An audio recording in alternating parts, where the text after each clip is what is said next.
All right, buckle up because today we're diving into uncharted territory, folks. We're talking love, but like with a twist. Intrigue right out the gate. I like it. Our listener is smitten, head over heels.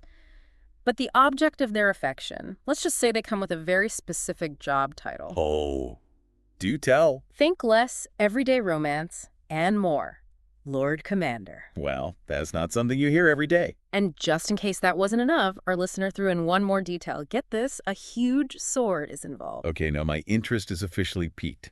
Huge sword, you say. This is going to be good.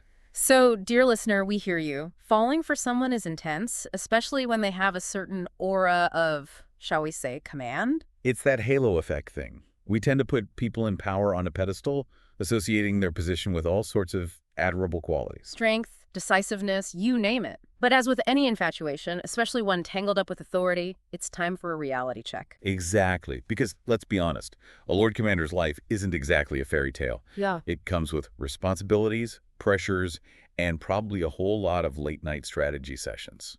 Not to mention, those impressive qualities, they might be tied to the role, not necessarily the person underneath. Right. Someone can be a brilliant strategist and still leave their socks on the floor.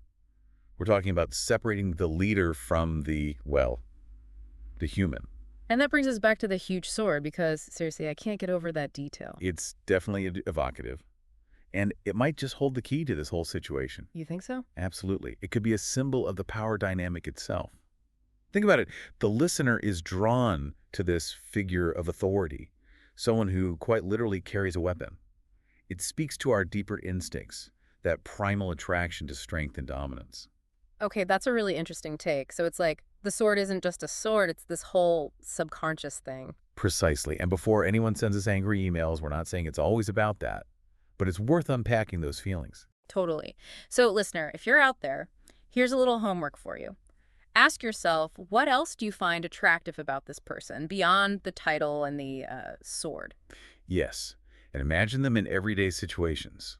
Will they be as captivating in a crowded market as they are leading a charge? Those are great questions. But let's be real for a second. People fall for authority figures all the time. History is full of it. So how do we navigate those feelings responsibly? Boundaries, my friend. Clear, unwavering boundaries. Remember, this isn't just about two people connecting.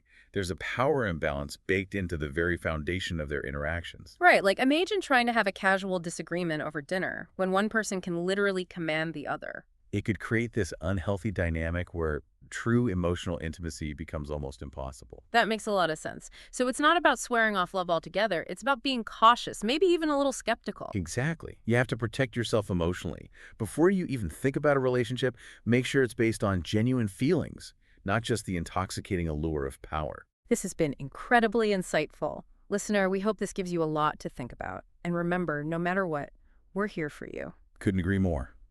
And to everyone else, we want to hear from you. Have you ever been swept off your feet by someone in a position of power? Share your stories. Hopefully, they involve less weaponry on our social media. Until next time, stay curious, stay informed, and remember sometimes love is a battlefield, and knowing the terrain is half the battle.